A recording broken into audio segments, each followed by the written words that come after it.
yourself for our people watching? Sure. I'm Michael Jackman, producer of Conclave. I mean, congratulations. And then you are leading the way. The Baftas, how does that feel today? Oh, it's so exciting. I mean, 12 nominations, a lot of nominations. And what I love about it is it sort of touches all the crafts and talent and skills that were needed to make this movie what it is. And so I love that recognition for all of our people, from costume and production design and cinematography and editing. I mean, just wonderful. And of course, the acting. I mean, we're here in the UK.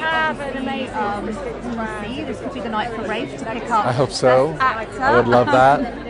Yeah, when you were making this, did you kind of know that you were onto something pretty special? You know, yes.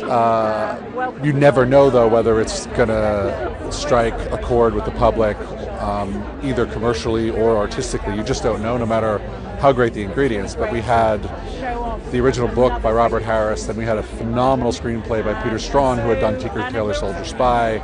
Then you have Ray Fiennes and Edward Berger, and then the rest of our cast, and Rome, and we're building the Sistine Chapel, and so you have these phenomenal ingredients, but it's a little bit of a miracle to make a movie, and then for people to really embrace it is another little miracle. And so you hope, and you feel like it's all possible. But, Definitely. I have a little bit of a question for you related to just thinking of the fire that's gone on in Los Angeles. Yeah. Do you do much filming in LA?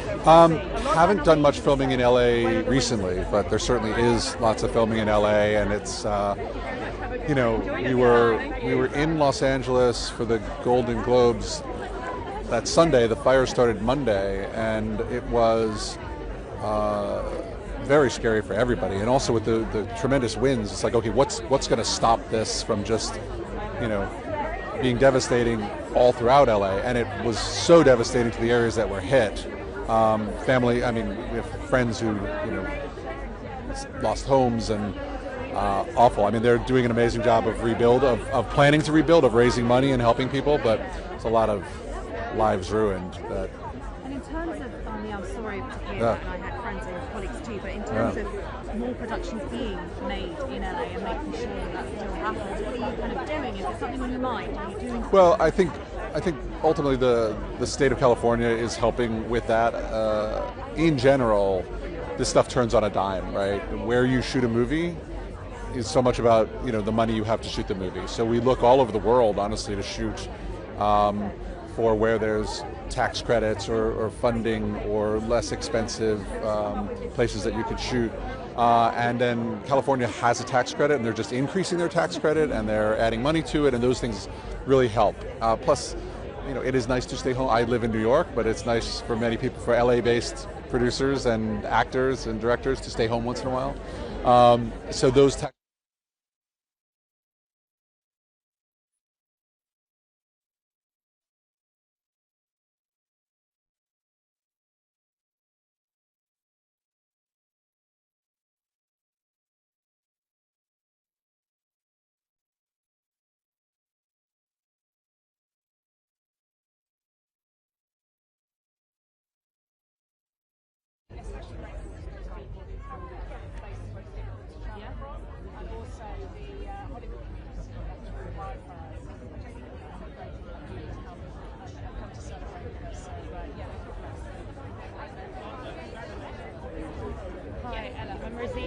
from Tapestry. Good, how are you?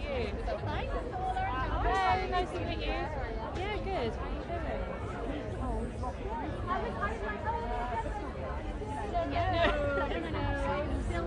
I know, trust me, I wanted to find hand warmers, but I couldn't. I know that people have come and spoken to She's in the Brutalist. If we can, we'll try and get information when you first told me that you wanted to make this.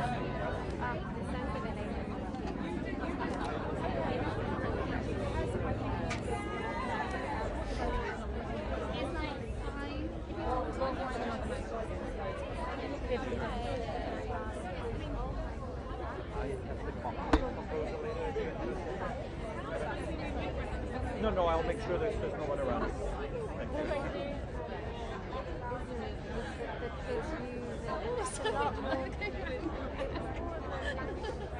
How's Timmy?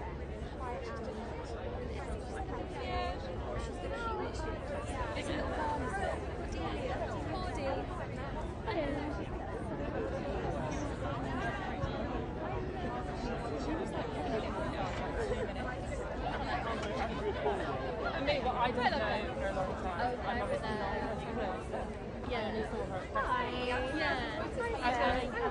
are you? Yeah, really good, thank Yeah. you. Congratulations! What an amazing film to be part of and to be here during the awards season. How have you found this kind of side of things? It's really exciting. We work really hard to make films, you know, that are independent, that are of this scope, and it's just really fantastic to be recognized and to be doing it with some of my best friends that I've known for 10 years, and it's just that feeling of real joy, and I'm way more relaxed than I think I should be, but You should definitely. but you know, be relaxed. it is a real It's celebration. Exactly. Yeah, definitely, and you know, just incredible artwork. I know. Getting people to talk about and think about your projects. What do you think you learned from working alongside, you know, Adrian Brody and Guy Pearce and people like that? You know what? They were so incredible. I think their kindness and their dedication to the film was really inspiring, and it's a reminder that you can be kind and you can be great at your job. I think there's this sort of myth around tyranny being productive, but I think the opposite is true. A quick question, thinking about the fires that happened in Los Angeles, how important is it to keep productions being made in So important. I was in LA at the time when it happened, and it was really devastating. I think it's such a strong community of filmmakers there that most people who live there work within the film industry. So to keep them going, to you know, to make sure that they can rebuild their lives means that they also need to work, and I think that sense of making sure they are supported and surrounded is What really I like best important. about the Baftas is that it is a celebration of outfit, and why was this the right thing to wear for the red carpet? This is Louis Vuitton by Nicolas Ghesquière, and it was very, it was sort of the perfect dress for my character and I to meet in the middle almost. She's very glamorous, she likes an occasion, and so I thought, well, this feels not too shabby. We can be transported Thank into you. a great night. Thank What I you. also love about BAFTA is that it supports so many great charitable organisations out there. I'm a bit nervous And this is about nurturing the Sarah Purvis, the chair. Hi, I think hello, nice to see you. and a career. Hi. This is an exciting Whoa, isn't it? Yes. If a little chilly. Completely. For anybody, we're live streaming at the moment as well. For anybody who's looking forward to tonight's show, Excellent, welcome.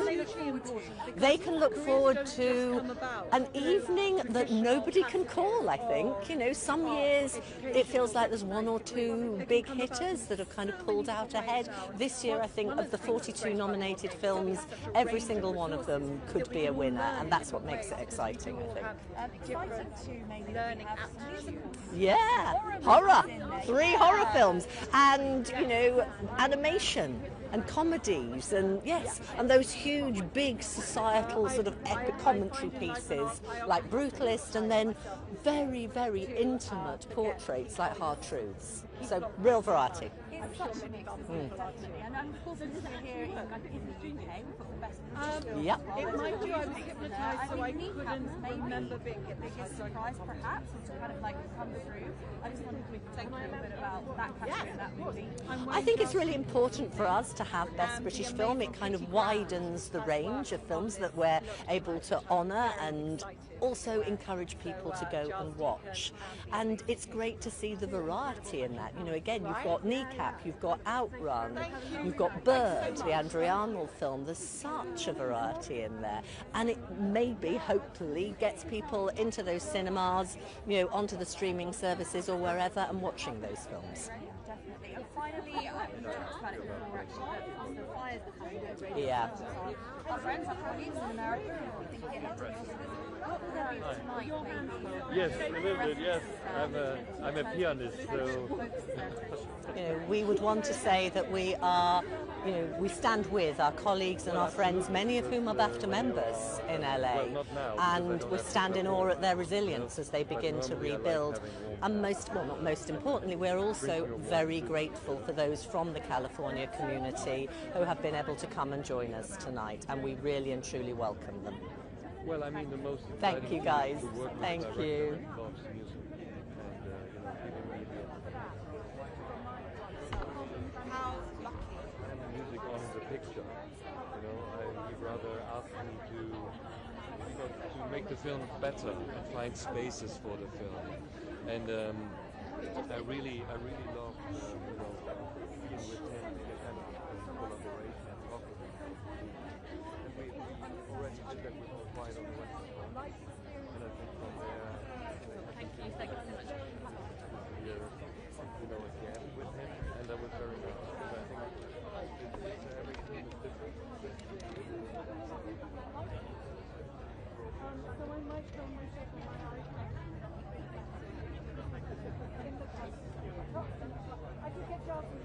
Yeah, so that will then be the last one.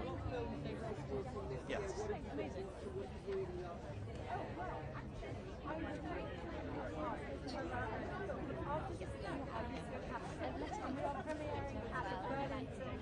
Can I bring Paul forward? Thank you. Hi. Volker, nice meeting you. Yeah, we're out live. I just wonder if you could just introduce yourself for our people who are Yes. on our live stream. Well, I'm Volker Bertelmann. I'm the composer of Conclave. Composer of Conclave. Congratulations. Yes, thank you. This is the film that leads the way here at the Baftas. How exciting! Yes. Are you enjoying this award season journey? Oh yeah, absolutely. I mean, it's always fantastic when you are, acknowledged, and when you have a long journey with colleagues, with your, with the people from your film, but also with other composers, which is also wonderful because you hardly meet other musicians and other people from your craft. And so it's an enjoyable process. It's very tiring sometimes because you have to travel a lot, but at the same time I love it. And doing a movie like this, a thriller, a fast-paced thriller, is quite different from every previous movie. I mean, we were asked to want to do different things. Yeah. What are the challenges of creating a score for something that is actually quite fast-paced? Well, I think it is not only a thriller. It has it needs in a way also the sensitivity of making space for questions about the world, about questions about belief, for example. And if you overpower that with thriller music, then it becomes very quickly, the dynamic range is not, is maybe sometimes too big. So you have to find a sensitive way of propulsing elements that are propelling in a way, or creating tension. And that was maybe the most difficult thing, to create these moments where you feel like something in your stomach, and you feel uncertainty in a way, So true, yeah, I thought that too. I thought those things. Listen, I've got a bit of an off-topic question. We also You work on these for such a long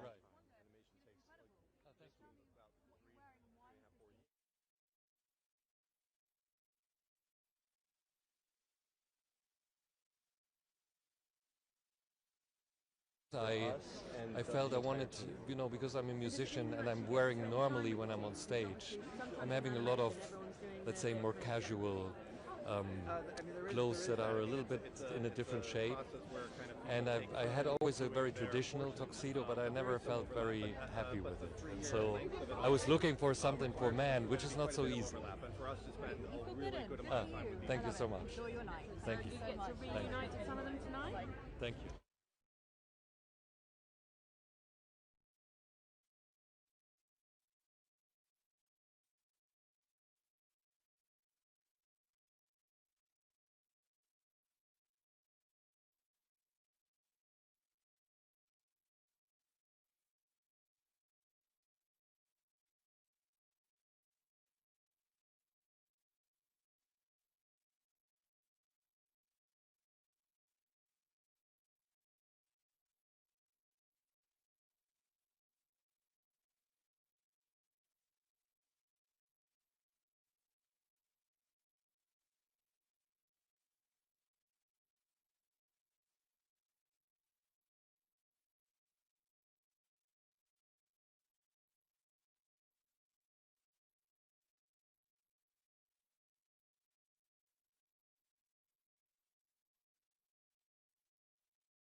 Actually, we will talk about your film, of course, but choosing the right red carpet outfit is important. Why have you chosen to wear what it is you're wearing? Oh, that is an awfully good question. I found what I thought would look nice. I am not good. We in animation, well, I'm not going to speak for Jeff. Me in animation, we are people who don't like to be out in public. That's why we do what we do. That's why I draw and I don't act. So I hide myself away. So this is unusual. Yeah, so we do our best. I do my best to look nice, and hopefully it works. Listen, congratulations. Thank you. Amazing for Best Animation.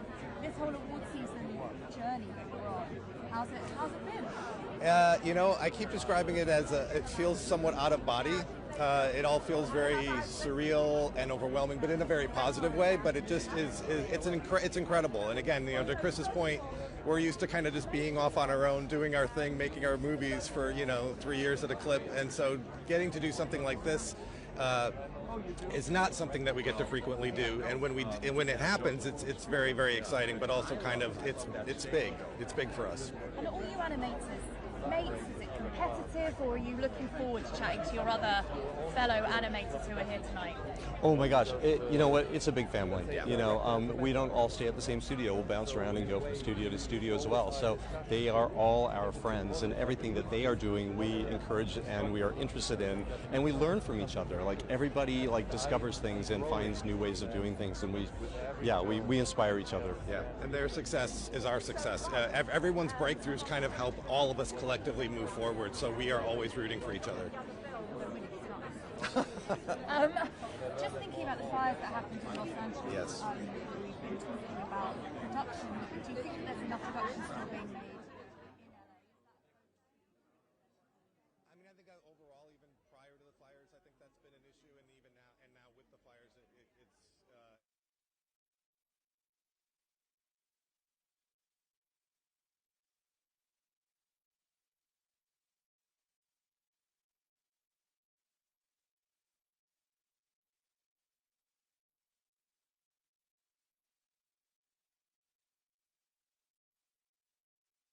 Is always a good thing. And when you say there's a problem, do you mean that there just wasn't enough being made in LA, or people going it's too expensive? I think it's a complicated issue, right? And I think a lot of it, a lot of the issues pertain to budgets and finances and affordability and that kind of thing. Okay, I just wonder if you had a take also in terms of thinking about having more production in Los Angeles or making it more affordable or whatever. Is that something that's important? Well, I'm not the producer, so I don't know the answer is as good as he does. I think there's a lot of animation in Los Angeles, and so having enough to keep everybody there busy would be ideal. We are really well adapted to doing things remotely. Some of our development artists were in France, and some of our story artists were in San Francisco and Santa Barbara and places like that. So it's the nature of it means we can work with artists if they are remote. So it's a little bit of both, but I think that having Los Angeles be a robust place for animation always, I think, would be the goal for sure. Thank you so much. Thank you. Thank you.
Ross with Jim from Marlborough. Oh, nice. Oh, Chris and Jeff, yeah.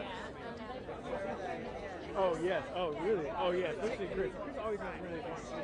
Yeah. My teams are a little more. Yeah.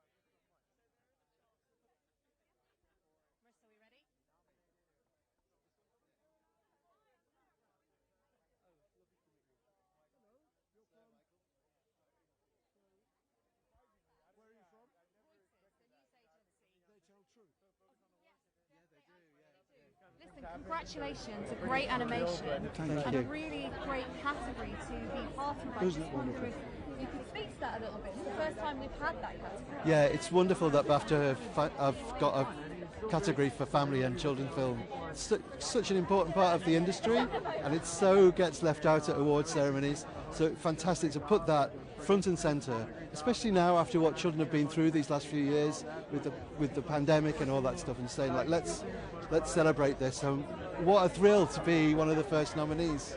Totally. And could you just tell us a little bit about the theme of this animation and why you wanted to tell that story? So much love yes, I suppose there are many themes running through it, but the two main ones, I suppose, that I've been working with lots of other people on a project all my life, which introduces young people to the countryside, to nature, because I believe the connection with nature is so important to them in all sorts of ways, whether it's their mental well-being or whether it's their understanding of the world about them and the conservation of it and all the rest of it. This film connects the young person to that story.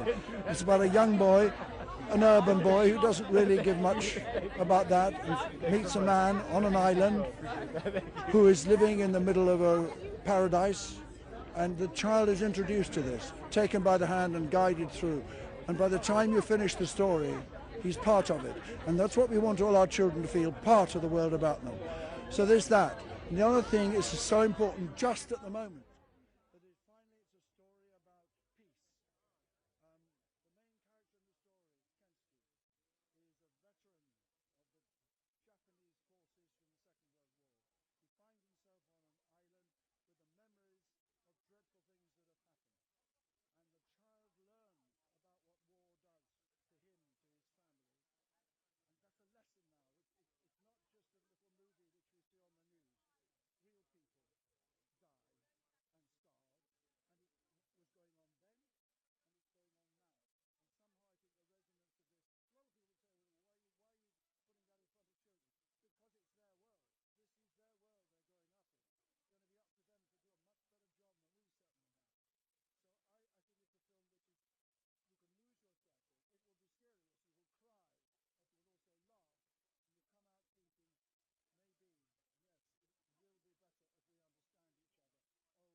Thank you both very Thank you much. so much. Thank you.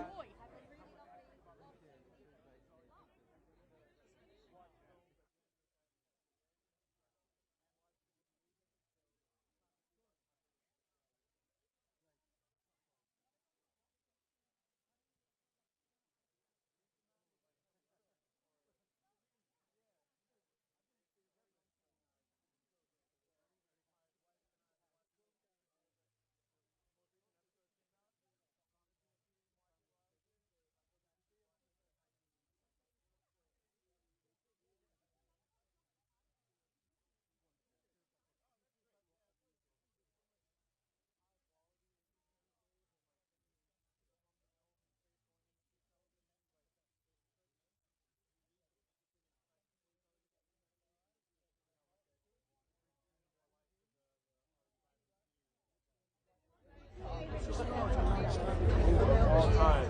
Oh man, that's a tough one. I feel like the one that popped in my head is Succession. More recent, but that or Breaking Bad. We will want these guys, Marissa.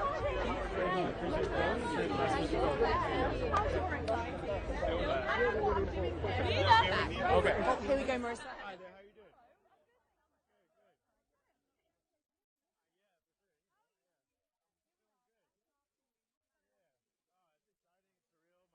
Here. They've never been on one of these red carpets with me, so they're having a great time, and yeah, it feels like a fun celebration. Yeah, definitely. Yeah. And tell me about you were able of a Bafta nomination. It means so much that I feel like the quality of what's celebrated at this awards is so high, and it's something that I've always, had so much respect for anybody that's nominated in these spaces, especially in my category. And so to be nominated as a composer for the Bafta is it means a lot. Tell me about outfits. I think. Oh, thank you. When it comes to what to wear to the Baftas, how do you decide? I had help.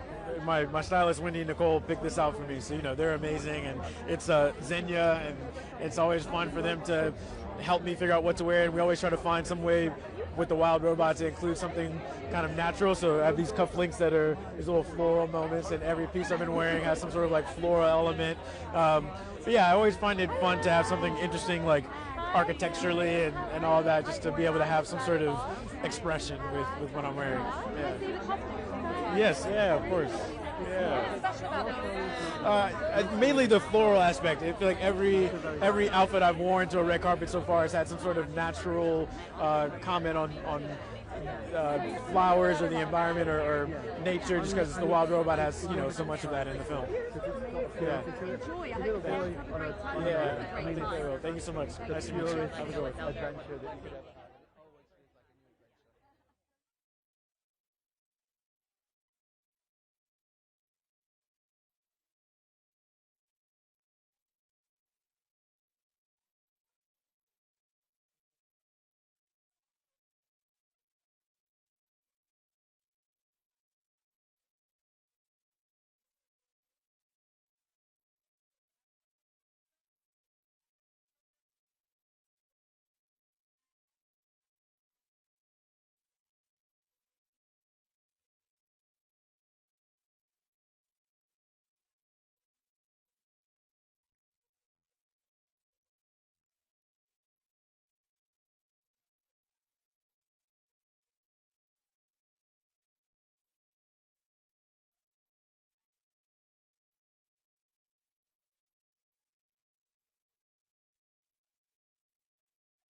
I love Nickel Boys this year. It just blew me away.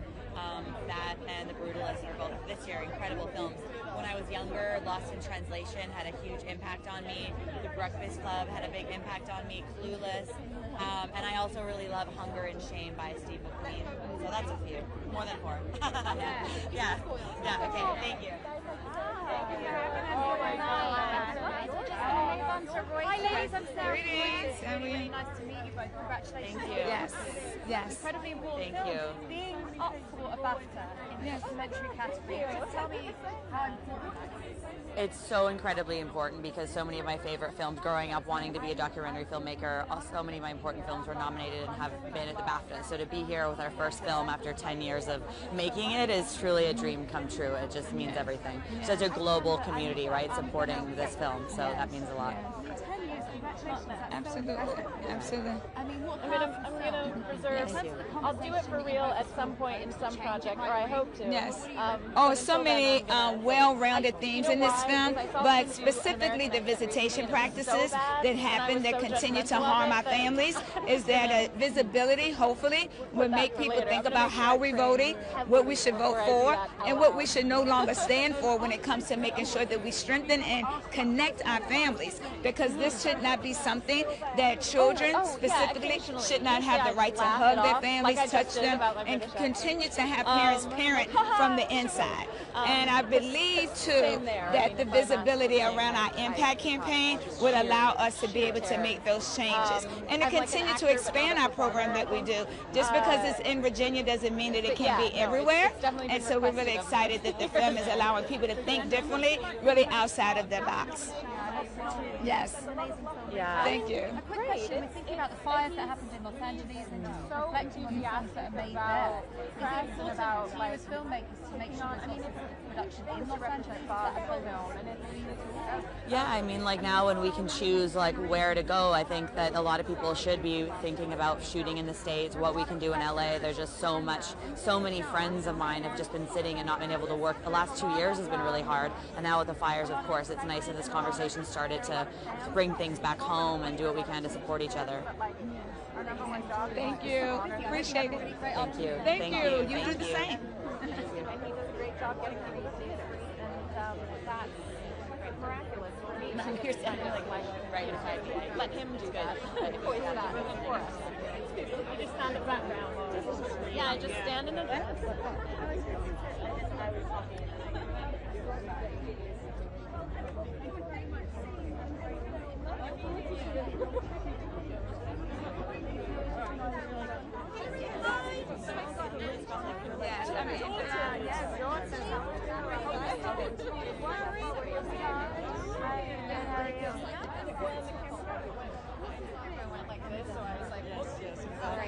Okay, so visibility. Actually, do Marissa. Hi. I might have to peel off in a few, so if I disappear, that's what's going on. But if you need anything, she has my number and she'll be able to. Thank you, love. Hello, how are you doing? I'm Sarah from Reuters. Hi Sarah, nice to meet you. Really nice to meet you too. Here we are on Bafta afternoon. Tell me what it means. I know, I don't even know what time of day it is. I know, I keep saying the evening, and I'm like, morning? actually the afternoon. Yeah. What does it mean to get a Bafta nomination? Why is that significant? I mean, our film, I'm so incredibly proud of our film. I think everyone was just through the roof with excitement when we were nominated. And I'm so excited for Timothy and Ed. Their nominations are so well deserved. And as is Ariane's and Yessie, our casting director. I'm so proud of everyone who worked on this film. Just thinking about the variety of films this year, there are a few music films. I mean, this isn't, and your film isn't a musical, but it is about music. Yeah. And I think that's maybe a bit of a scene change, seeing some different kinds of films. And I just wanted to be that person to support. Yeah, well, I mean, I think it's such an exciting moment for women in film. I think those categories this year have been incredibly competitive and deservedly so. And I think it's also just really wonderful that so many of those performances also had a music component to them. I was talking with Ariana and Zoe the other night as part of a Q&A thing, and we were all just like speaking in admiration of each other and all the work that we all did with, singing and some of us dancing or playing instruments, and I think it's just a wonderful year for everyone to have exhibited all that they can do and learn to do new things. Yeah, definitely. And were you a big fan before? Was this a bit of a sort of education in terms of the female talent that are in it too? Yeah, I mean, I knew his songs, I knew Joan's songs as well, but I wasn't a dedicated fan by any stretch, and this film was an education in all of what they did, not just musically, but in terms of their activism, and particularly Joan's. I mean, she has had an incredibly full life of just doing so many important things in the world, and so yeah, it was just an honor to learn about her and take on this role. And you look incredible. I'm asking everyone, male, female, in terms of choosing your BAFTA outfit. Yeah. Why is this the right one? How difficult is that to decide what to wear? Oh, it's so difficult. Every award show is like a whole journey in decision making. But I love the team at Armani, and I saw these on the carpet, and my stylist and I were sending each other screenshots, and then within a matter of days, this was in my room for me to try on, and I kind of couldn't believe it. It's a beautiful couture dress, and beautiful Bulgari jewelry, and I mean, everyone's been very supportive of me in wearing it. So, yeah. But no, it feels good, and I enjoy your night. Thank you. Nice meeting you. And night. The middle of the night, I believe it. Thank you.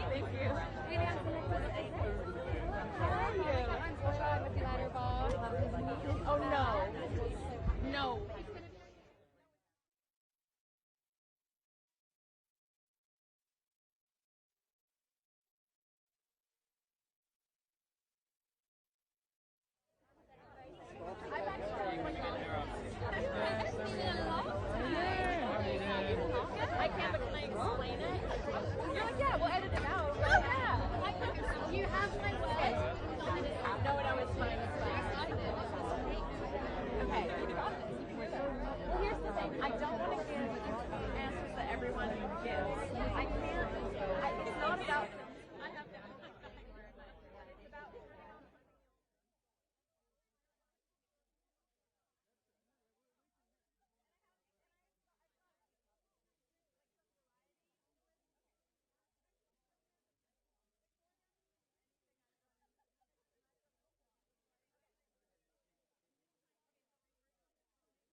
Violet. I celebrate that movie. You learn a lot. Romantic and fun and heart-wrenching.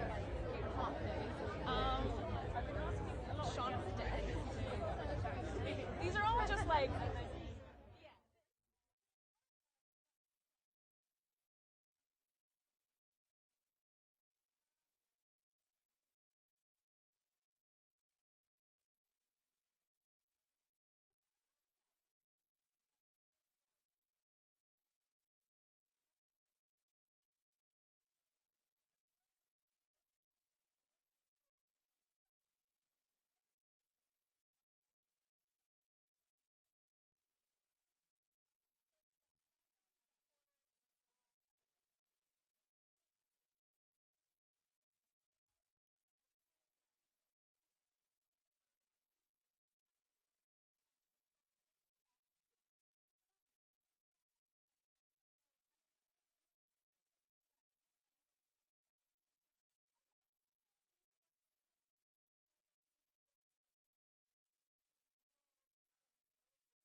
We're live at the moment. Do you mind just introducing yourself to our live stream audience? I'm Karan Kandari. I directed Sister Midnight, which is up for Best British Debut. And I'm Radhika Apte. I am Sister Midnight. In the flesh. In the flesh. And this is a great category to be part of, and as a debut category, what does it mean to you? I mean, it feels a little unreal, but it's a great feeling it took 10 years to get this made, so it's a nice flagpost on the journey to see it getting accepted and get some recognition. Yeah. Tell me a little bit in terms of the themes of this movie, and I think we've got a couple of Indian movies actually at Baftas, which is really exciting, really good. Why was that important to tell a story?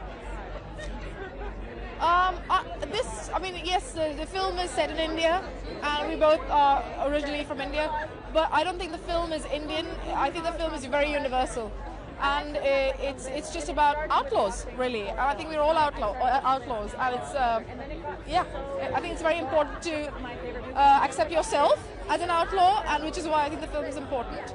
Yeah, and in terms of the concept, but I haven't seen it done. I think that's why they're so powerful. It is that discussion that people can have after they've seen something really. What do you hope to make people talk about having seen it?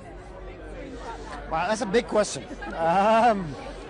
I hope when it cuts to black and it gets to the end, I hope people can get the same amount of the sense I get from listening to a Ramones song, where I felt less alone in the world. There's some other weirdos out there like me. So hopefully the film can impart something similar to an audience. That's so true. It does though. When you see yourself on the screen, or when you see an experience that you're going through on the screen. Art's a two-way mirror, so On a lighter note, please can I ask why you decided on the outfit you've got on? Was it a hard decision? I'm asking, what are you wearing? And how did you I think I tend to sort of function like I'm living in another time, and I kind of wish I was making films in the 70s, so that's kind of what answers that. Yeah. Can I ask about what you're wearing and why you chose?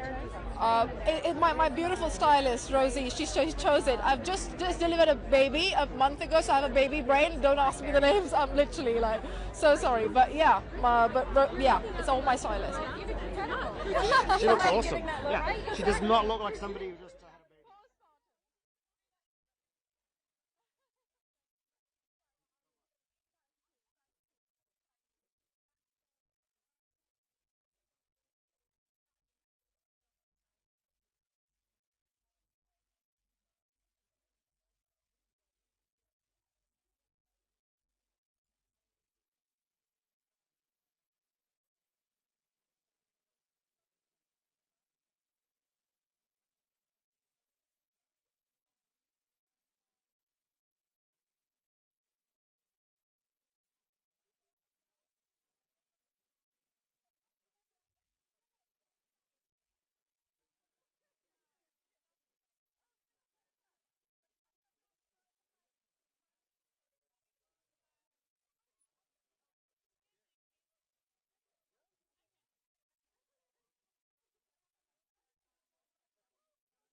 Jose, the director of the short film Adios.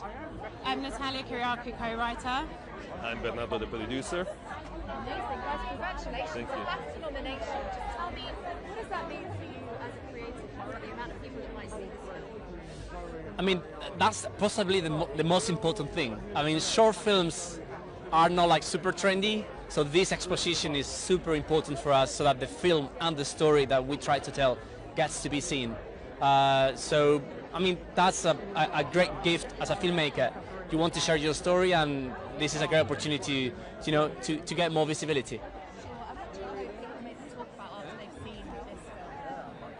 I think it's a story that everyone can relate to, whether you're all children of someone or we have children, and I think that relationship with your parent or your child is something that everyone can sort of universally understand. And me personally, I'm a mum, so working on this story was really lovely for me, because like that pull that you have with your child and them leaving the nest is like something that I don't know, I don't think it's spoken about a lot, and I think it's a nice thing to be able to speak about with people. And I think if at the end of the film you take your phone and call your parents, it's already a good achievement for us. Yeah.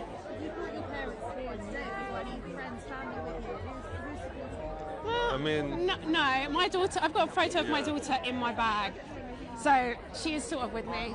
Yeah. They're watching from home. Yes. They're cheering. Yeah. Yeah. Well, guys, I hope you have a really great Thank you very much. Thank you. Oh, thank you so much.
We're live streaming at the moment. Can I just get you to introduce yourself to everyone who's watching? Oh, yeah, sure. Hi, I'm Miranda. I'm the director of the short film Milk.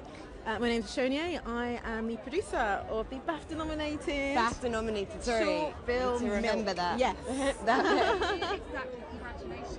Thank you. And it's a huge deal.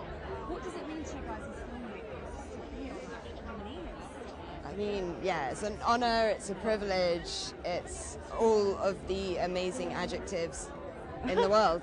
It's so exciting. I think, you know, we went to National Film and Television School, so it's a student-made film. So, you know, this time last year we were at film school, and now we're at the Baftas, so it's like incredibly surreal, and it's a real kind of full circle moment, because, you know, we would watch the films that are in the short film category and just try and get a ticket to even get into the building. And we're on the red carpet, so it's like, you know, we're living pretty much living our wildest dreams, you know. That's amazing. What do you hope people talk about when they see the film? I would hope that people might walk away and think something unexpected about the nature of, I suppose especially like addiction, but also like grief, loss and recovery and healing. But especially addiction, actually, just because I think there's so many representations that tend to end in like overdose and death, and I'd like to think what we've got is something that ends with a bit of hope for what many people see as a very hopeless situation. Finally, who are you hoping to chat to tonight or maybe bump into? Andrea Arnold.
Paper Scissors.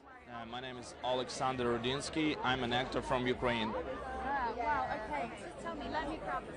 What does it mean for you guys to have BAFTA nominations, especially given everything that is going on right now in the Ukraine? How important is it to be here shining a light on the world? I mean, the BAFTA nomination is an incredible recognition for our entire team. I'm grateful for Alexander, I'm grateful for Hader, our producer, grateful for the entire team that they've made this film possible in the first place. We had an amazing festival journey, and of course the nomination is an incredible recognition. We're very, very, very grateful for that. Tell me what you hope people take away when they watch this film, the conversation that you hope they have afterwards. You know what? For Ukrainian people, this story is not an... it's not special. Not special, yeah. Because every Ukrainian knows many other stories, horrible stories. Many civilian people knows, but I think for people from Europe, it's very important. Even when we were shooting this movie, I felt very motivated, yeah. And also 5 days before we started shooting this movie, my friend died in the war, and yeah, I didn't have any chance to. I had to do that, so yeah, it's very important, and it's a great honor to be here with you, because yeah, yesterday I was in Kiev, now I'm here talking with you, yeah, so. And it's important to keep that conversation going, and like you say, to have the positives, have the joy despite the difficult things that are taking place. How do you feel at the moment in terms of what's going on politically? Are you feeling hopeful for the future? I hope so. I have no idea what the fuck is going on now at this moment, but I hope we can. I'm sure Ukrainian people are very strong, yeah, and we'll see. Fingers crossed, and I hope everything will be good. Thank you. Thank you so Thank you. much. Have a nice day.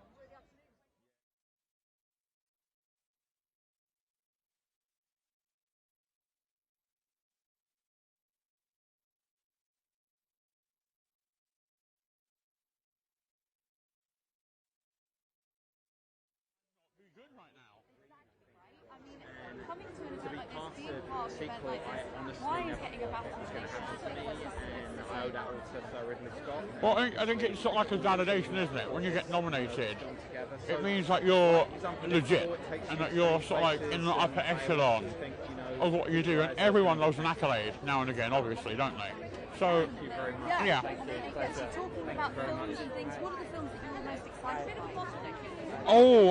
Well, this year I thought The Apprentice was remarkable. Sebastian Stan's my guy. I thought Wicked was just delightfully charming. And I think Nosferatu is a complete and utter masterpiece in how to make film and make your audience feel incredibly uncomfortable at the same time.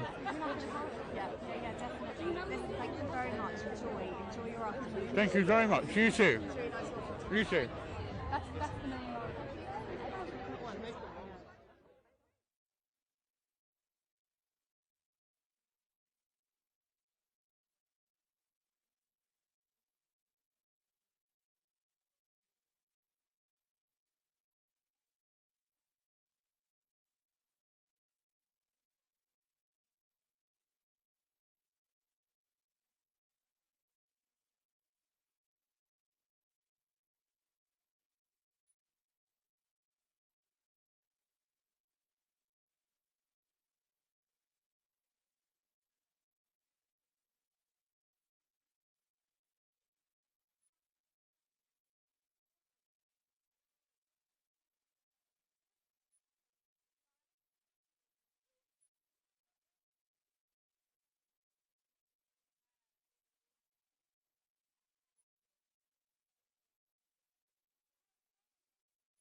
I mean, we're right smack bang in the middle of it. I think, you know, celebrate storytelling, but from basically there is a nod to Yes, I bring it back. the whole culture of filmmaking, and that I think how good the bits are. I want to. I think it's because a lot of the events are in the same space. Like, they want to.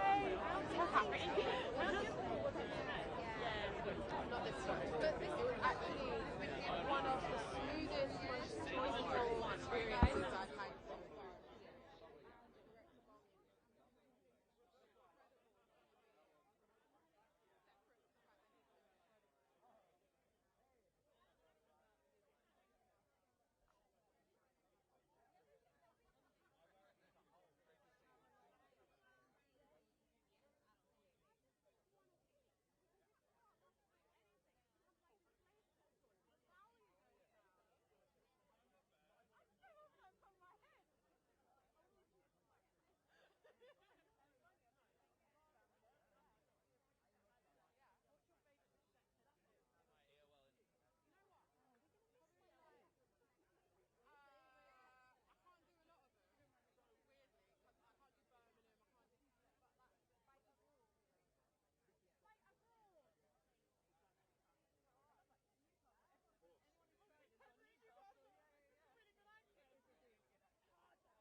I know. How are you feeling? Who are you mingling with? I have just got here, so I'm mingling with you. I haven't seen anyone yet. We've kind of come straight in to chat with everyone and take some photos, and then hopefully when I get inside I'll be able to bump into some people. What do you think of the mix of films this year? It's beautiful. Yeah, it's wonderful. The Yeah, it's wonderful. I think we're moving into this amazing time in cinema where there's so many original stories and they're overlapping and there's so many different genres and some are mixing genres. It's really, really exciting and I really hope it continues. How do you choose what to wear for an event like this? I am wearing Versace today, chainmail. How do you choose? I have wanted to wear a Versace chainmail dress since I saw them on the runway. And that's a few decades ago when they first started doing it. It's like a signature. I guess like on any given day, I'm just choosing a vibe. I kind of wanted to feel cool and I wanted to feel classic and I also wanted to feel sexy and got it all in one in this one. So thanks, guys. Everything. I think it's really it's like a marker. I know when I won, I felt a shift in terms of my confidence, and I also, you know, in terms of eyes on me and the requests of auditioning and stuff, it did change. Having said that, even if you don't win, you've still won. People have seen your film and they've said you're worthy. So, you know, the trophy is really cool. Mine is sat on my shelf. You know, dinner parties, it has been passed around. But, you know, like I think win or no win, we're all here to celebrate film, and as long as we keep that as the main focus, that's the most important thing. Yeah. No worries. Thank you. I'm editing a film I made with Colin Farrell and Tilda Swinton in Macau, China, and I think I'm going to be done in editing probably in 2 months.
Yes, hi, I'm Michael Pruss, and I'm one of the producers of Gladiator. Gladiator 2. Being BAFTA nominated, why is it important? I mean, it's such an honour. I mean, obviously, you know, you grow up watching the BAFTA and, you know, knowing how special it is, and, you know, real privilege to be here today representing Gladiator and Sir Ridley Scott. Being on such an enormous movie as that, as a producer, I mean, if you just got posting notes, how are you keeping it together? I have post-it notes under my pillow, you know, in the mirrors in my bedroom, everywhere, and you know, I write on my hands in red pen all the time. But no, you know, it's a lot of attention to detail. Obviously, when you have a boss like Ridley Scott, who is so specific, has a vision, been around for as long as he has, it actually does make a producer's life quite easy, because there is a list of things you do, and you just get them done for him. Thank you very much. Pleasure. Thank you, Sarah. Thank you. Where? Here? Where?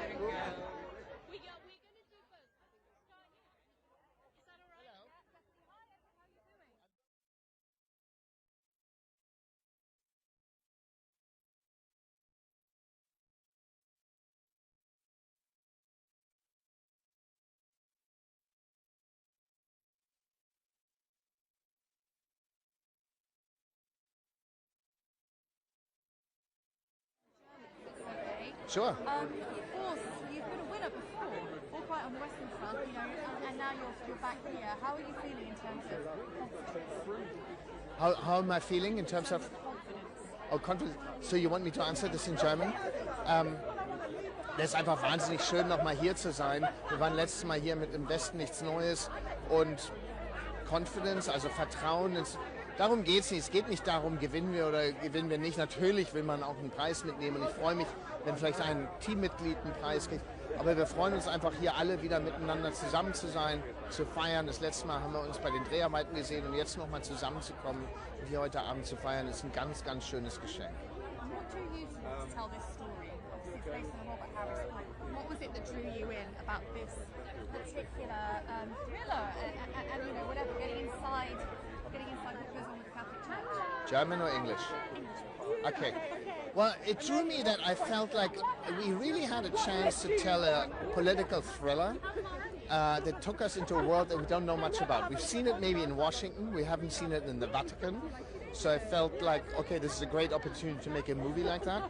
But on a deeper level, I really got drawn into by Rafe's character, that he plays his inner turmoil, his inner journey that he goes through, from doubting his faith to finally feeling a kind of a liberation and finding a step towards a confidence and being able to walk into the future. So that inner journey was really what drew me to the movie. I like this character, I like this journey. Can I just ask quickly, how do you decide what to wear to the performance, and who are you wearing? Well, it's wonderful.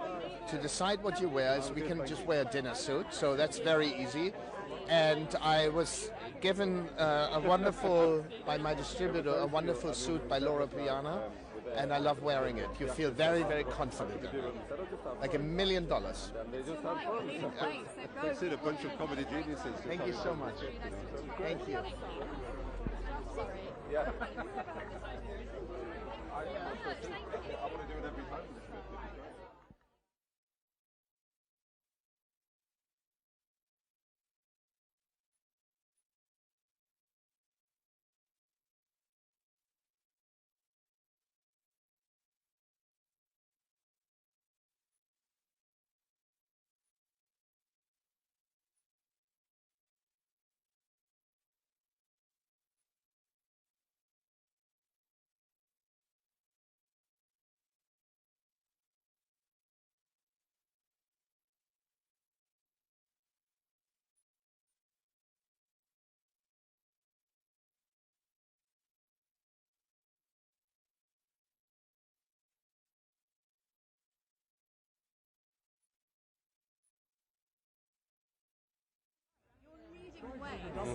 Every time people say that, I get nervous. It's going to go horribly wrong.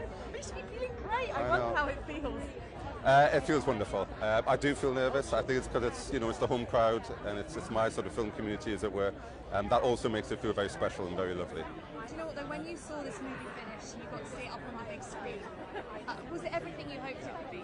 I mean, I always loved the project, and it was a really happy experience from the beginning for me. But you never know how it's going to work with an audience, you know. So that was a wonderful feeling, seeing it with a big audience for the first time, hearing the laughter for the first time, feeling them get into it, you know. Yeah, that was special. And I guess sort of like revealing what goes on something behind closed doors, like with the Catholic Church, what was it that drew you to do the project?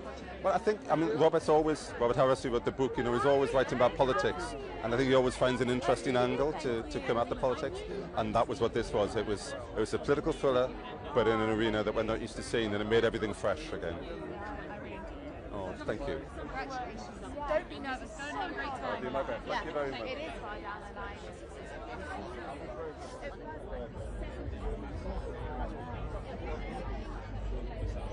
Did you like?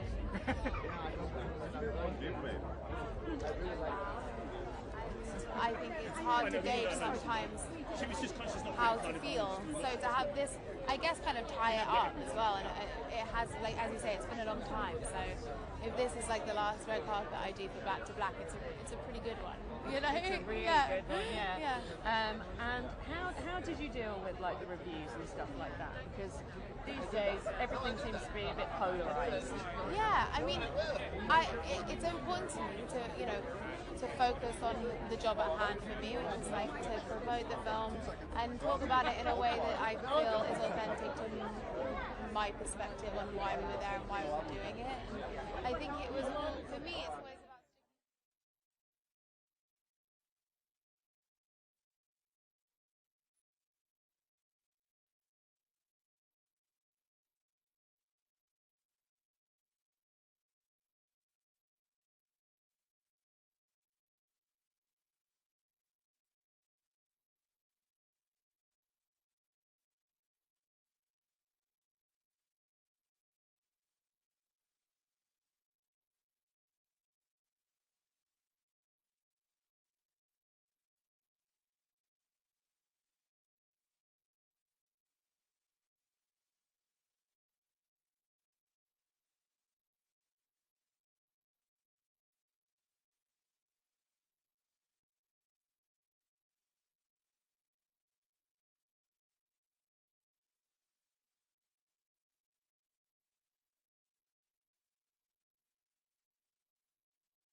incredible category just to be part of. Yeah. How are you finding this journey? It's so exciting. It's so amazing to be here. You know, I mean, I think the thing about this job is that it's very sort of job to job to job. You go from one part to another part, and you just hope that something's landing and it's sticking. So these moments allow you to kind of take a breath and feel, you know, proud and happy. And it's a really, it's an honor. It's a real like honor to me. Playing Amy Winehouse, I mean, you've done so many different roles, and now you're just talking about reflecting and thinking about things. In terms of the impact that had on you, embodying a real person, how did that feel? What's been the lasting impression? I think the lasting impression, I mean, I think what I learned from Amy specifically is like, she was such a vivacious and tenacious artist specifically, and if I could have learned any lesson from her, it's to be like truly authentic in what it is that I do, and like commit to it entirely and not be afraid of what the product is going to be, but commit to my own craft. And you know, I think that's an amazing lesson to learn from someone. You're in a really great category tonight. Quite a few of you started an industry. Yeah. Is there an industry WhatsApp group?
producer of Sing Sing.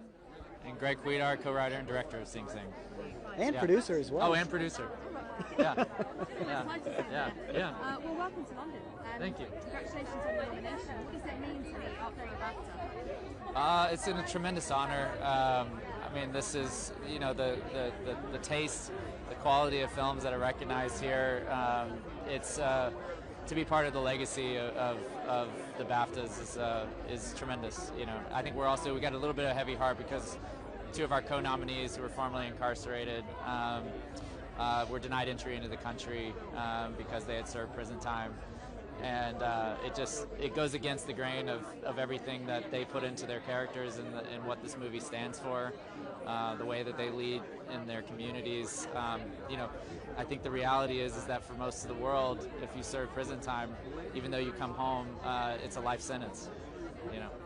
Well, it's interesting. Yeah, you're right. That shines a light on Yeah. that, and maybe Right. there's going to be a wider conversation. Do you hope maybe that people think actually there's some changes needed there? We hope so, because a lot of the damage that's been done to the conversation has been done by our own industry through stereotypes that have been perpetuated about people in prison and the labels that have been put on them, and that does damage not only how we think about people in prison, but what we think about them when they come home and how we perceive them. And so it does seem like we're all reassessing a lot as people and opening up conversations that have needed to be had for a long time. And so we do hope that some measure of change can happen, and they can just be seen as people who've changed and grown and are incredible leaders of their communities, like these men are. Well, also could be a big night for Coleman. Yeah. See what happens. Yeah. So. Are you looking forward? Are you going to have like a bit of time to hang out? I hope so. I mean, that's been one of the special things. I mean, he's one of the busiest men alive, and so the time that we get together is at these award stops. And but it's always like, no matter how much time we have, you know, he always finds you, the way he holds you, the way he looks you in your eyes, and the love is very real between all of us. And we're so tremendously proud of him too. And yeah, hope to celebrate him tonight. Yeah. On a bit of a different note, thinking Yeah. about the fires and things that have gone on over Yeah. in California and Los Angeles, which we're super sorry about, and colleagues involved. How important is it for you to film in Los Angeles to make sure that that's still a destination? Is that kind of on your mind? We've never made any. We live in Texas and have never really made films out there, but a lot of our friends and colleagues live out there and film out there, and it is important. It's a wider problem within the United States in general, where it's harder to make a film there for a lot of different reasons, and so. But it is very important that like our industry not get gutted and lost, and that's something that's very important to us. We can't solve it on our own, but we're trying to find ways to make it viable for independent film to survive and thrive in the United States. So. Why has it always been tricky to film? Is that a bigger question? If it's always been a sort of... We're probably the wrong people to ask, but you know, we do come out there all the time, you know, because that's where the epicenter of the business is, and you know, all of our representation there is there. The studios are based there, and so to imagine that it's not an industry town in the future, like I can't imagine a world that LA isn't the entertainment capital of the world, you know. So I think we just all need to do is, again, whatever small part.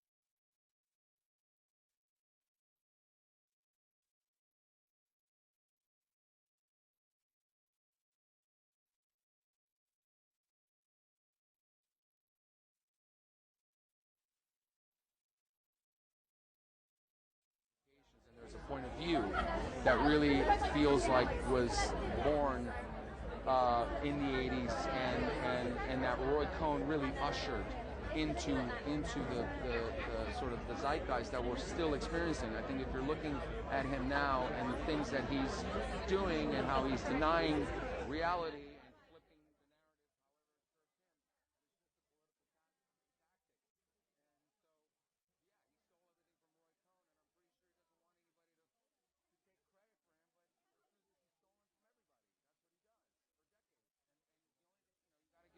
That he manages to reinvent himself every decade. But you know, the agenda of fear, the agenda of retribution, revenge, that's not what helps humanity. That's not what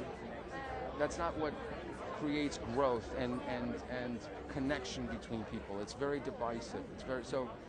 Look, you can't help but get there, right? As you're talking about it, but I think it was important, and I have such a respect for Ali Abbasi and for all of our producers who've gone out there to try to make this movie. And by the way, fairly, I'll say that fairly. We really went and looked at all the things, even the things that he was doing at the time that appeared pretty good. You know, there was ideas about New York City, bringing it out of the slums of the 70s. There was an idealism. He was on the cover of many magazines. He was being interviewed by Larry King and Oprah and all of these credible people, right? I mean, so we're not denying that all the allure and all of his character, but we're also including the things that we all know as well are very true about him. So, and the goal is to experience this person and walk away and see whether you feel you've understood something else or not, you know, and it's about the understanding. That's what you're after. And the love from the Oscars and from the Baftas.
Shaped a lot of things that I wasn't aware of until much later, especially growing in a system where people were oppressed and fear was a driving factor. I mean, watching my parents kind of grow up and stand up to communism and look at search for a better life and have to be able to have the freedom of speech, true freedom of speech, not selective freedom of speech.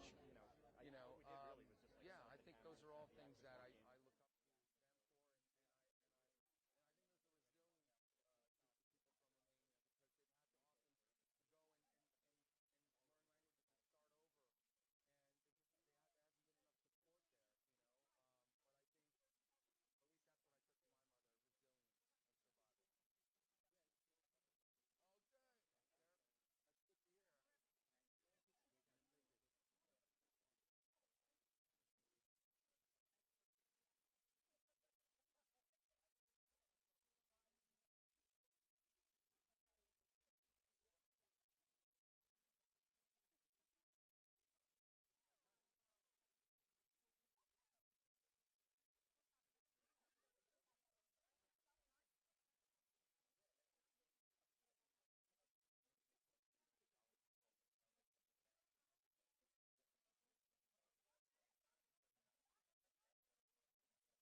I'm all right, thank you. How are you doing today? I'm okay as well.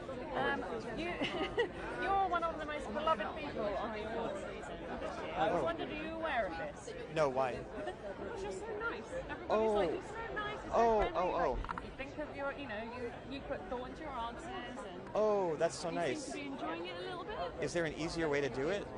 I don't know. Oh, I'd rather put slightly less thought. And I don't know. No, I don't know. I thank you. That's very nice of you to say. I feel very lucky to be here. I'm not, this is all more than anybody expected. Certainly from my life and skill set, but also from this movie, which was like a modest movie. So I'm all playing with house money. Amazing.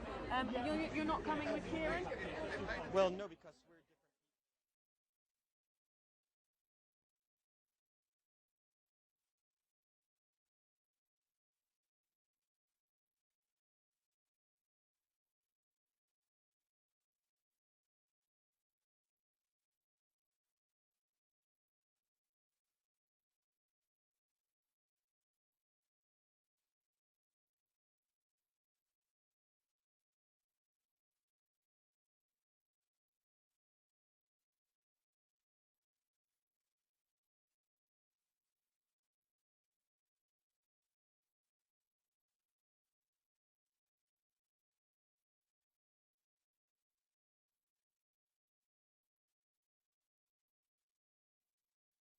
I knew I was going to be here for the last few weeks, but I was surprised that I was asked to be here. And, I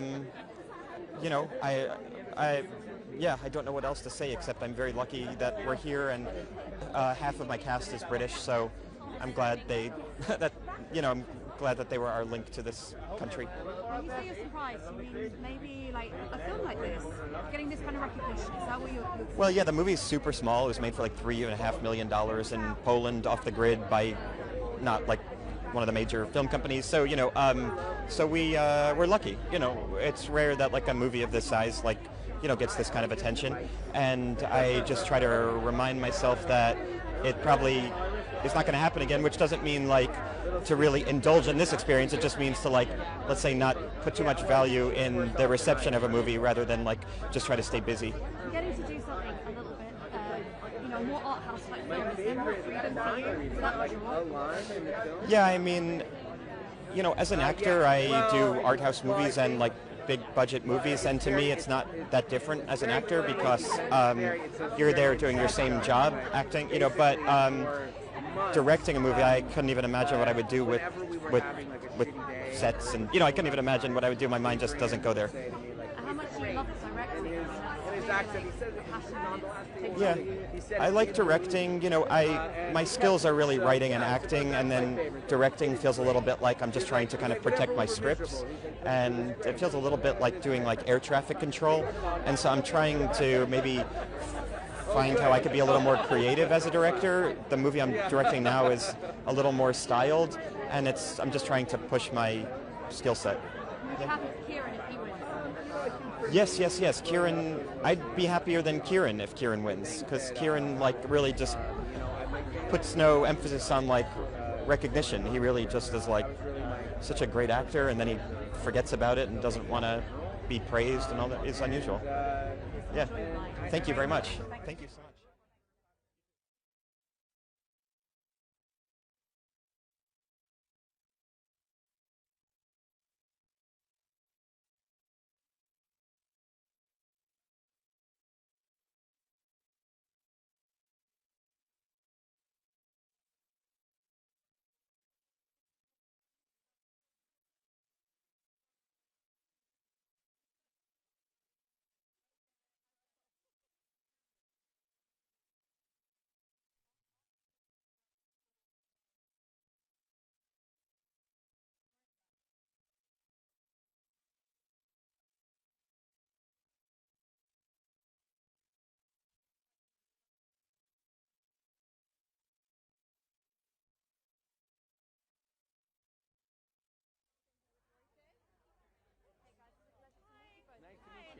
Thank you so much. We're live streaming. Can I get you to introduce yourself? Yes, hi, I'm Mona Fastvold.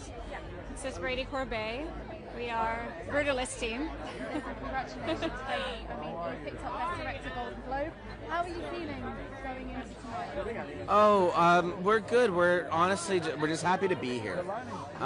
It is obviously there's no such thing as best, and we all know that. And well, at least I think that. And I'm just humbled to be, be in the same category as so many amazing filmmakers. So I'm really touched by it. You talked about how many years in the making this movie was. I think 7. Maybe you could just speak a little bit about that and how it feels now to be here. Yeah, it was miserable. It was miserable trying to make the film for so many years, and having it fall apart over and over again was devastating. I'm really thrilled that it exists, and that's the honest to God truth. Is like all this other stuff is it's icing on the cake, but I'm really just so thrilled it exists. What do you hope people take away from it? What do you hope the conversation? I don't know. I don't. For me, I think movies with a message are kind of akin to propaganda films. I don't have a message I'm trying to convey. For me, movies are like music. It's something that they're just supposed to be felt. It's like poetry. Yeah, we spent such a long time exploring these topics that I think we've said, in 3.5 hours we've said everything we have to say about the themes behind the film. But, thank you. I'm not at all. Thank you so much. You've got a lot of projects coming up where you're celebrating a very famous black man.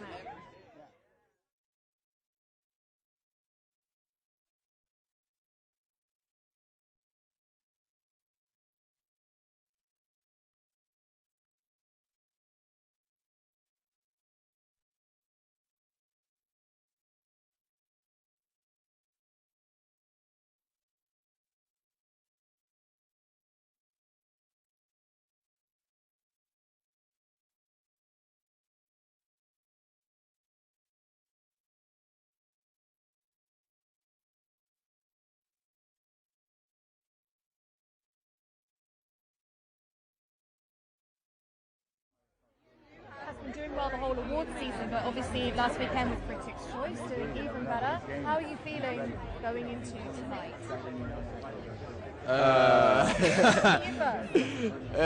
No, we are very happy. We are very happy to be here and excited. A little bit cold, but it's fine.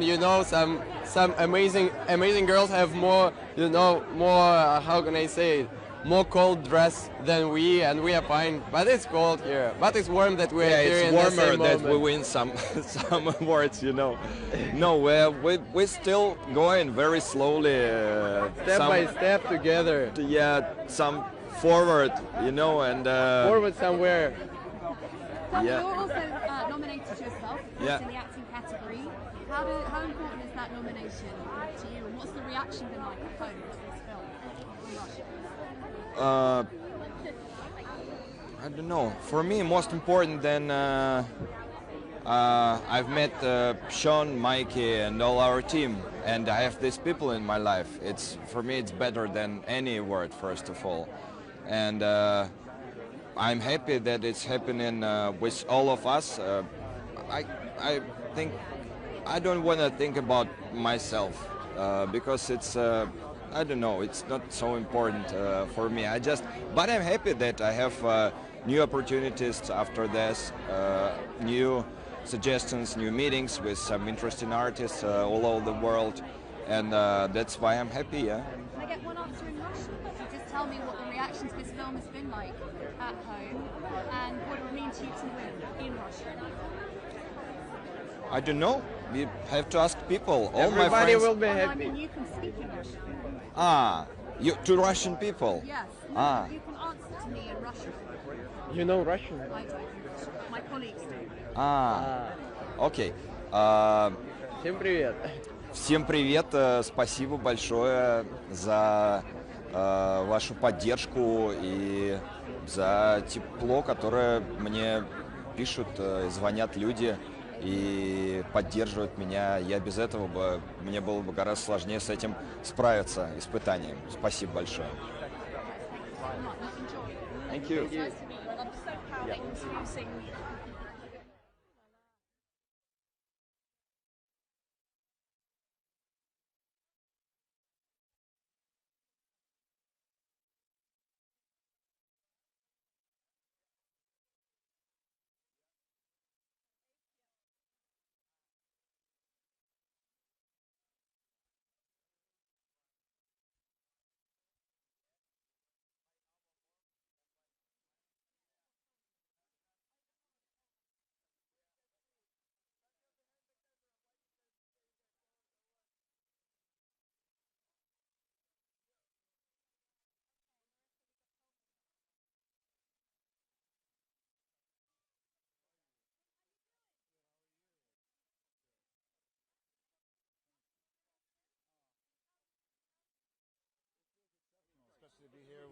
my colleagues like Jesse over here. I have so many good friends here, and I'm proud of their work. And it feels like, and there's always so much excitement on this carpet. It's like real film lovers, film and television lovers. I love it. I love being here. When you were making this movie, did you know you were onto a good thing? Yes, I did, because of the heart around it. It started with Greg Creedar and Clint Bentley, my producer slash director slash writers. Their whole intention was to make something about grace and love and our humanity, and what happens when you pour art into someone who may not have ever had access to it, and see how it transforms their life. That was the whole North Star. And I feel like what we actually wanted to do is what we did, and that's also the way it's been received, which doesn't always happen. So it feels like such a blessing in every step of the way. Beautifully put, definitely. Can I ask, what are you wearing today? Talk me through this. I'm wearing Versace today with Tiffany jewels. All this beautiful Tiffany jewelry and Versace. The last time I was here, I told my stylist that I felt like the BAFTA carpet was a party. There was good music. Hannah Waddingham and I were dancing on the carpet, and I said, I want to feel like a party. And so we went to Versace. Versace brings the party. Do you want to please come back and show us again? All this beauty, all this joy, look at all this Tiffany, these beautiful brooches, this chain. I'm having fun. Thank you so much. How are you?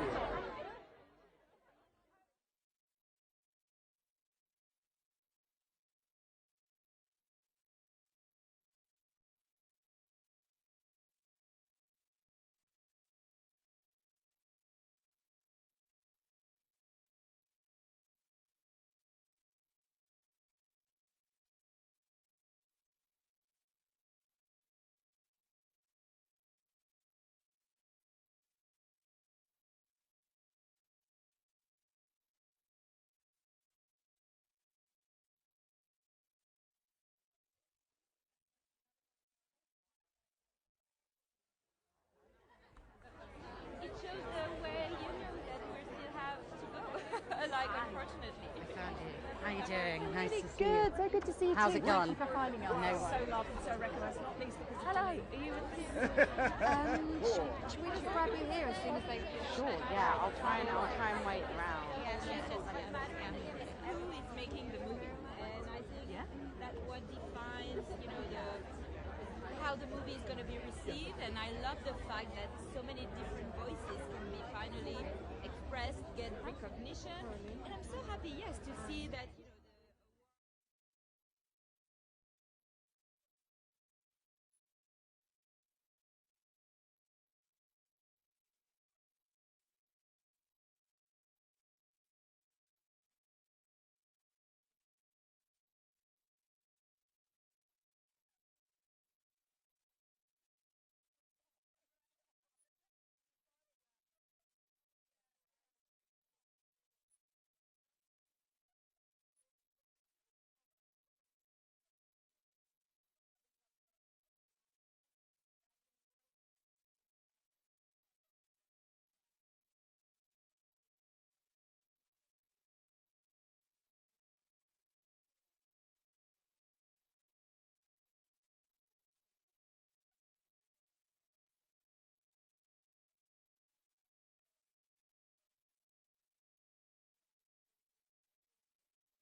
I think from all of us around the world for BAFTA and for the British talents that exist for ages.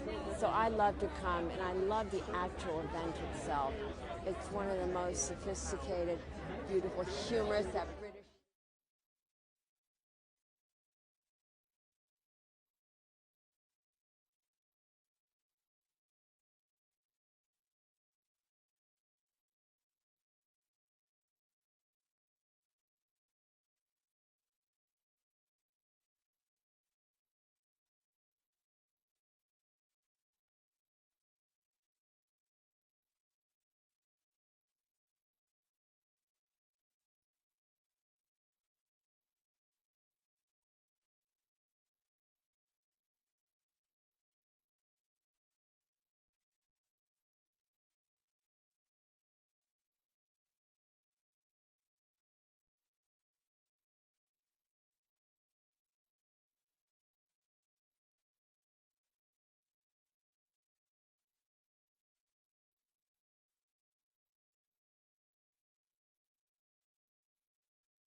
through that have been heard, it's such an immense reward, and I couldn't be happier.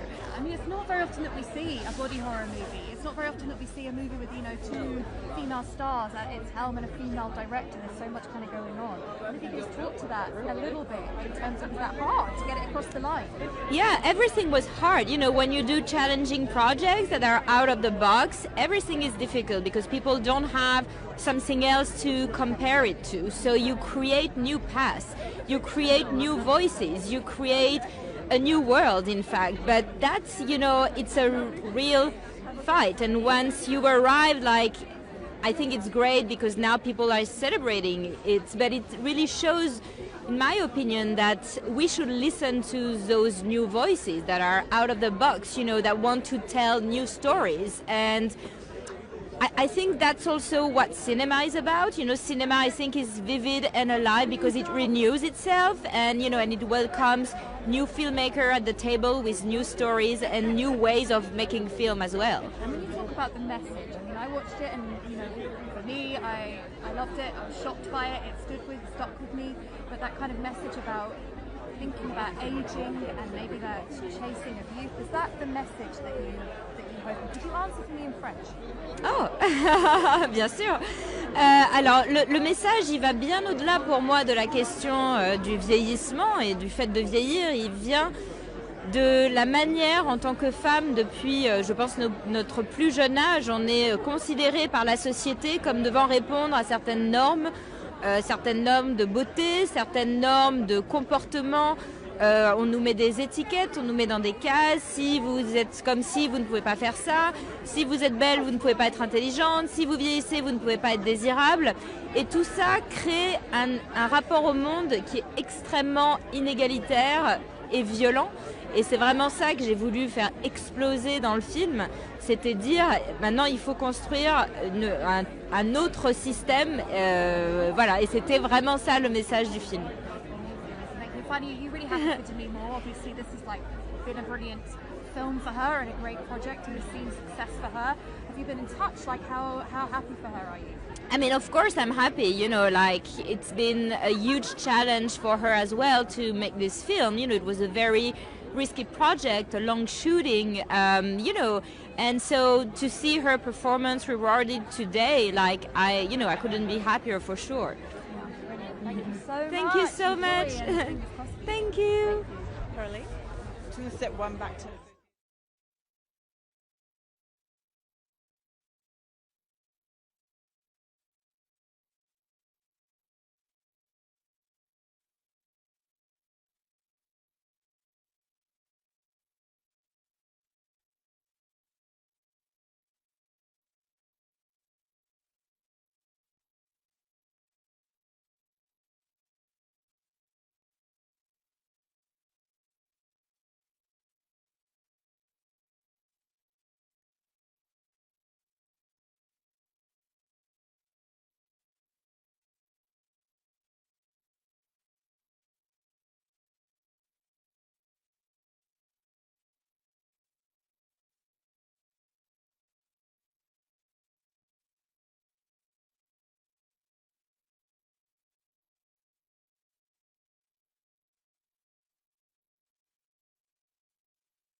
A sort of another era. So people are recognising that, and it's great to hear that. To be honest. I think those are sometimes What are you hearing? the deepest relationships that they have. Well, we're talking about it. We're in the process of chatting about it. So we'll see. We'll see what we come up with. Thanks. You too. Thank you. Can I ask you about being Bafta and Oscar nominated? I know. I don't know. It is. It's hard to. Quite shocked. Oh, don't be shocked. But I'm shocked to be nominated. Yes. So yeah, it's quite fun and interesting, and it's hard to make sense of it all. But it's great. Romance with the British stage and cinema tradition, so it's a nice way to feel like. Oh yeah, I think it's justified. Not my nomination, but I think the film's recognition is absolutely justified because the film's stunning and the score is stunning, and I think Brady's a really interesting filmmaker and just has a unique voice. So it's great to be part of something, and it's great that people are seeing it the way that I actually see it. Sort of, Right, on a lighter like Mike Lee, tell me why you decided to wear what you're wearing. I love that. This is Brunello Cucinelli, so how could you not wear something as gorgeous as this?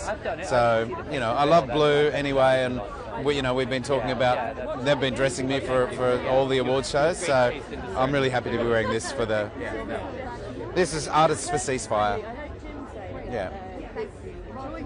Thank you very much. Cheers. You're a real really big fan of it.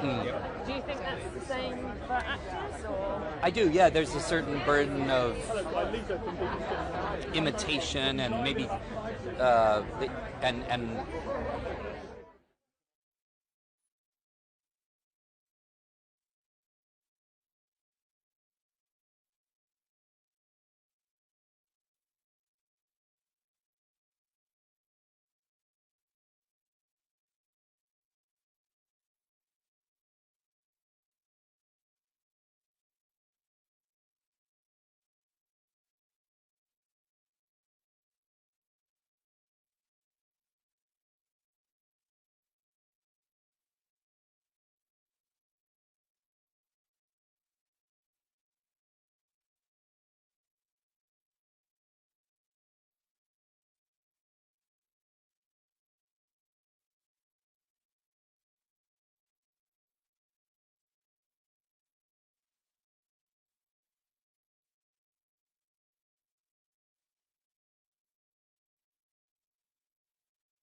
Oh, I just take it as kind of a compliment from. I love this community. I love the British film community and stage, and I like being in that.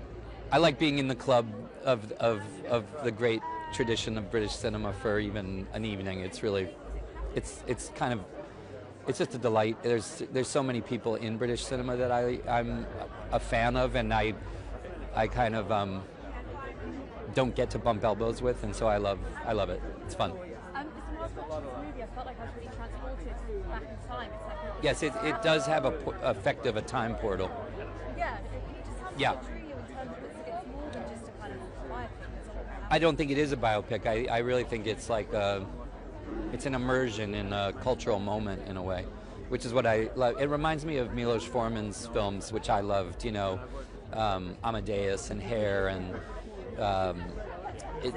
Things that don't have plot, that really just give you the experience of a time and the collisions of certain people. But it's difficult, these kinds of films. I think Jim Mangold really pulled off something quite special in that sense, Well, he was wonderful. I loved working with him. We loved working together. We'd like to do it again, I think. Yeah. Thank you so much.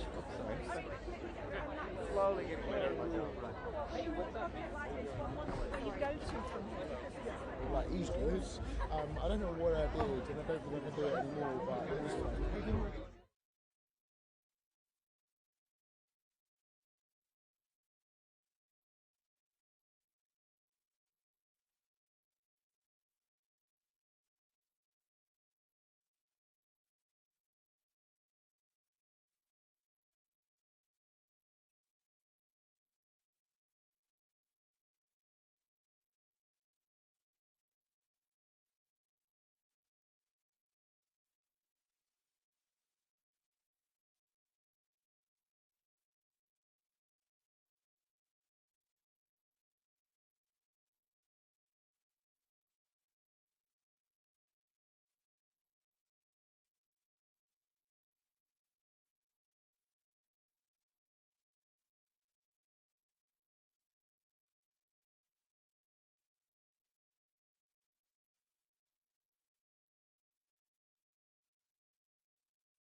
It's such an honor.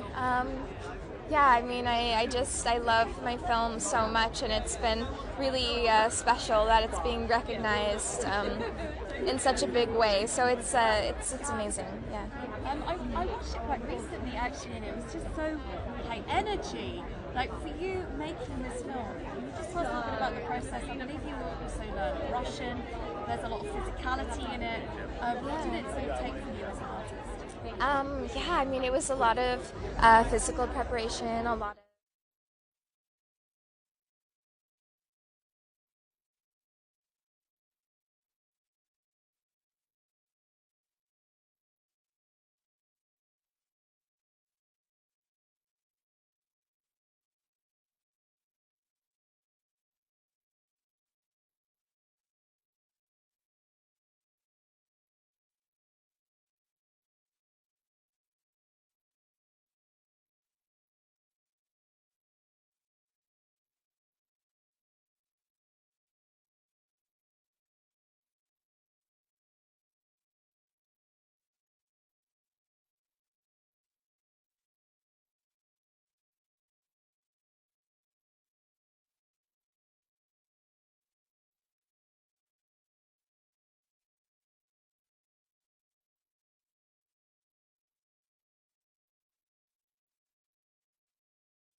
Good. Yeah. This is what I want to hear. Okay, okay. Fantastic. Listen, guys, thank you so much. Thank you so much. Thank you. Enjoy your evening. We appreciate it. Thank you. Thank you so much. Every scene is a next or yeah, I really want to do it. Well, that's fine. Okay. Yeah, no, that's fine. You are amazing. Screenwriter would say, I've heard him say his task I mean, I actually understand easily let yourself adaptation. But Peter's when they got their script, they could see that.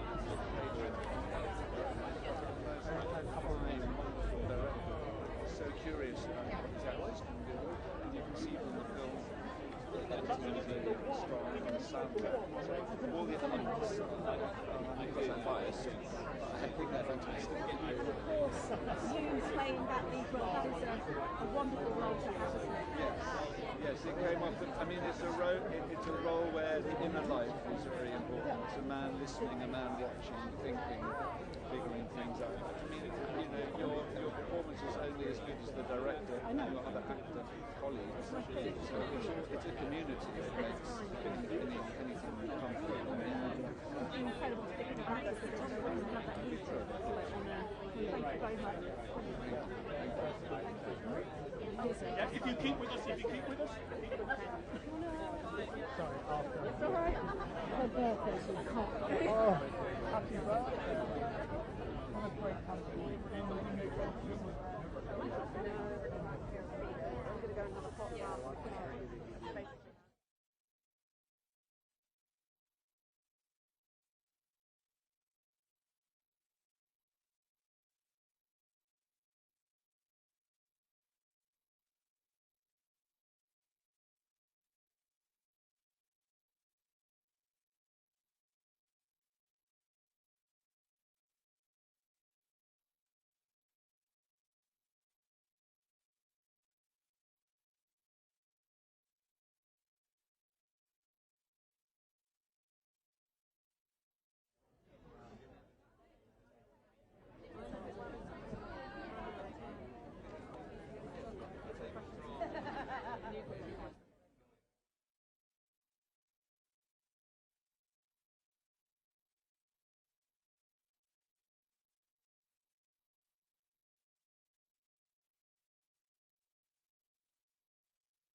we are BAFTA tonight. Thank you. Conclave. Well done, leading the way. That's super exciting. This movie, what do you think about it that's captured people's imagination so much? It's a very strong and layered screenplay by Peter Strawn. So that allows all the different Cardinals characters. There are layers to them. There are subtext to them. I think Edward has a real grasp of the sort of narrative tension. So I think as a proposition, a film about a bunch of cardinals might not be very sexy, but I think the intelligence of the way it's written, and I think the way Edward has got us as a group to cohere, and the way we all can, I mean, we were a very happy company of actors connecting and responding to each other. It was a great experience. So I think there's all these energies, a confluence of energies that make it, I think, a strong film. And I mean, you're up for Best Actor, but it's a little overwhelming. What was it about this role? In comparison, you've played so many different parts, but where did he sit kind of in... I really responded to his interior life, his sort of moral dilemma. I thought that was it was a wonderful thing to try and get inside of that. I think it spoke to me in some way. Yeah, exactly. Is that a moment of questioning? Yes, he is, yeah. I think that's written really well, and so that came off the page, and it sort of was something I wanted to lean into. And just briefly looking around at all the films that we've got such a broad range. Yeah, wonderful film. There's some wonderful films here. Yeah. I mean, I love Emilia Perez and Anora and The Brutalist. There's some wonderfully strong films. It's a good time to celebrate. We need to celebrate these films and these filmmakers. Yeah. Thank you so much. Thank you. Just show up now. Now you've met him. You can just turn up with your bags and it'll be fine. Yeah. I think that's great. That's incredible.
Really and beautiful and really make an impact on the carpet.